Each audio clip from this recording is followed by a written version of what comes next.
안녕하세요. 오늘은 지난번에 이어서 자녀의 5가지 사랑의 언어 두 번째 시간으로 스킨십에 대해서 말씀드리려고 해요.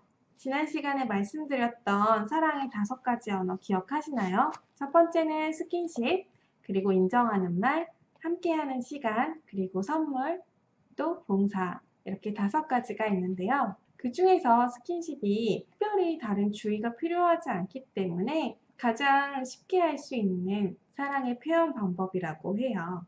안아주고 뽀뽀해주고 토닥여주고 이런 스킨십들을 충분하게 많이 받으면서 자란 아이들은 오랫동안 스킨십 없이 지낸 아이들에 비해서 훨씬 건강하고 정서적으로 안정적인 삶을 살아간다고 해요.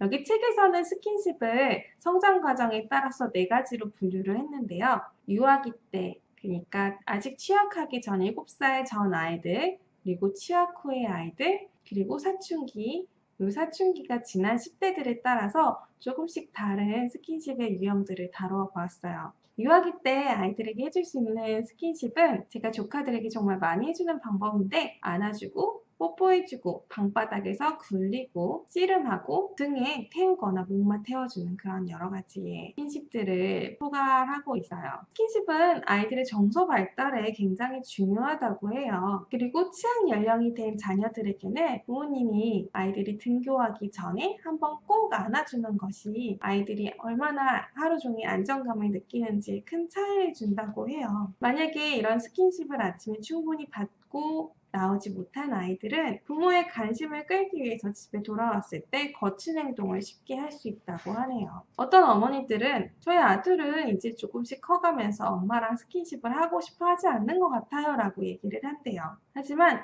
7살에서 9살까지 아이들은 스킨십에 대해서 거부 반응을 보이지만 그들도 역시 스킨십이 굉장히 필요로 하는 아이들이라는 걸 어머니들이 알고 계셔야 한다고 해요. 그래서 이런 아이들에게 스킨십을 할 때 레슬링으로 치고받고 주먹을 휘두르거나 힘차게 포옹하고 손바닥을 하이파이브 하면서 때리거나 이런 식의 조금 놀이식으로 스킨십을 접근해야 한다고 해요. 반면에 여자아이들은 남자아이들과 다르게 부드러운 스킨십에도 별로 큰 거부 반응 없이 다가갈 수 있다고 해요. 남자애들 같은 경우에는 놀이를 통해서 스킨십을 표현을 해줄 수가 있는데 같이 농구하거나 축구하거나 여러 가지 스포츠 경기들을 부모님이 같이 함으로써 스킨십뿐만 아니라 함께하는 시간의 사랑의 표현을 동시에 같이 표현해 줄 수 있는 좋은 방법이 있다고 해요.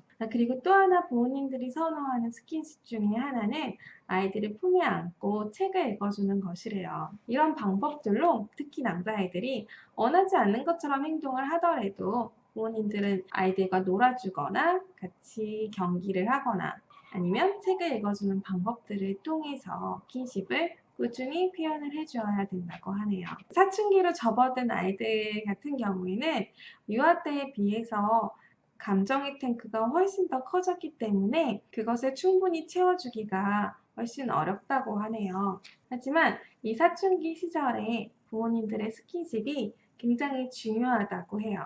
특히 아빠와 딸 또는 엄마와 아들 간의 스킨십이 굉장히 중요한데 어린 시절에 아버지로부터 충분한 스킨십을 받고 자라지 못한 여자아이들의 경우에는 남자아이들을 대하는 것을 굉장히 어려워하는 경우가 있는데 부끄러워하면서 남자아이들을 피하는 경우도 있고요.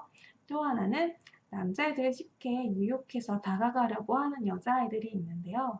이런 경우에 남자애들 사이에서 그 여자에 대한 평판이 안 좋아지는 것은 그 여자에게 크게 영향을 미치지 않지만 이런 행동들을 보면서 동성 친구인 다른 여자친구들이 그 아이의 행동에 대해서 분개를 한대요.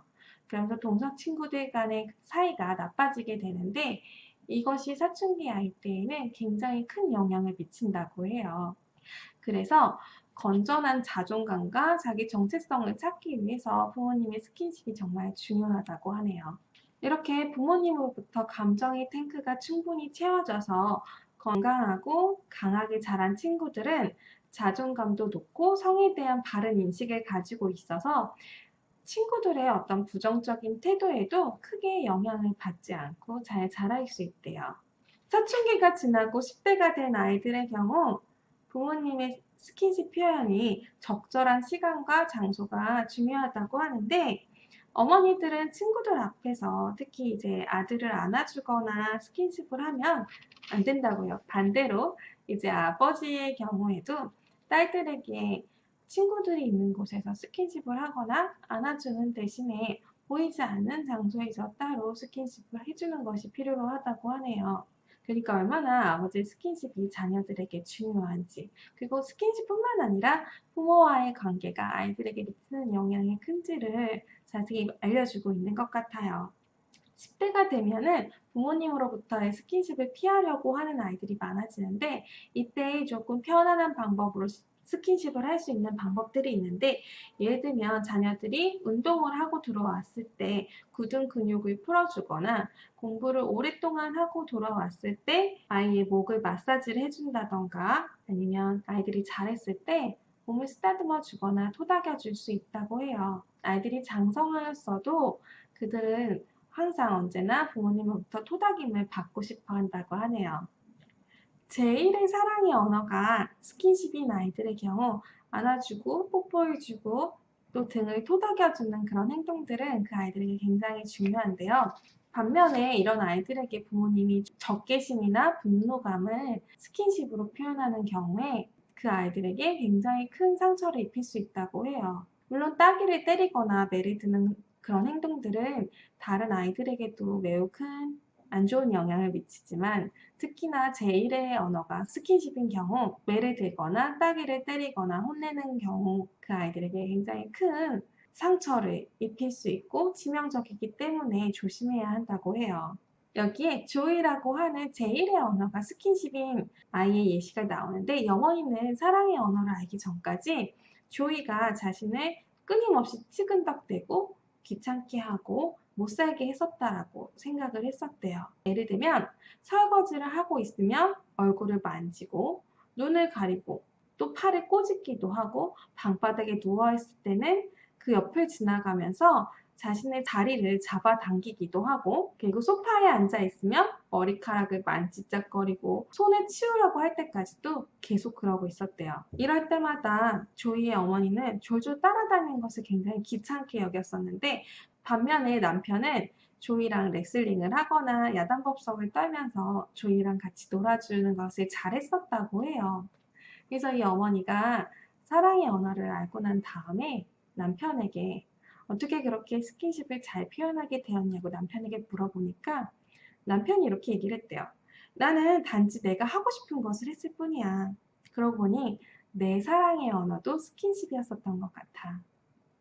그 얘기를 듣고 부인이 생각을 해보니까, 남편이 사랑을 표현할 때 다른 어떤 그동안 사귀었던 남자들보다도 끊임없이 스킨십을 원하고, 또 잠자리를 같이 할 생각이 없을 때도 그 누구보다 스킨십을 가장 많이 해주고 받기를 원했었던 사람이었다고 얘기를 해요. 그래서 이 어머니가 그것을 알고 난 다음부터 아들하고 남편한테 스킨십을 굉장히 많이 해주기 시작을 했는데, 그 이후 남편과 아들 둘 다 태도가 굉장히 달라졌다고 해요. 그래서 점차 자연스럽게 스킨십을 많이 하게 되면서 남편과 조이가 사랑을 받음으로써의 그 기쁨을 굉장히 많이 표현하게 되었다고 해요. 여기에 스킨십이 아직 어색하고 나는 어릴 때 스킨십을 많이 받고 자라지 못해서 어떻게 해야 되는지 모른다 라고 하는 부모들을 위해서 방법이 나와 있는데, 먼저 자기 자신을 어루만지는 연습부터 해야 된대요.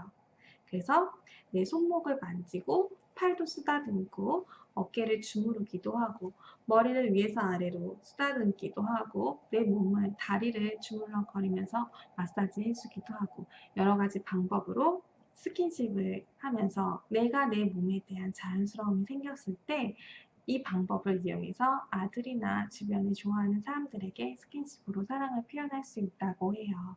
그러니까 스킨십이 아직 어색하신 분들도 연습을 많이 하셔서 다양한 방법으로 주변 사람들에게 사랑을 표현할 수 있게 되기를 바랍니다.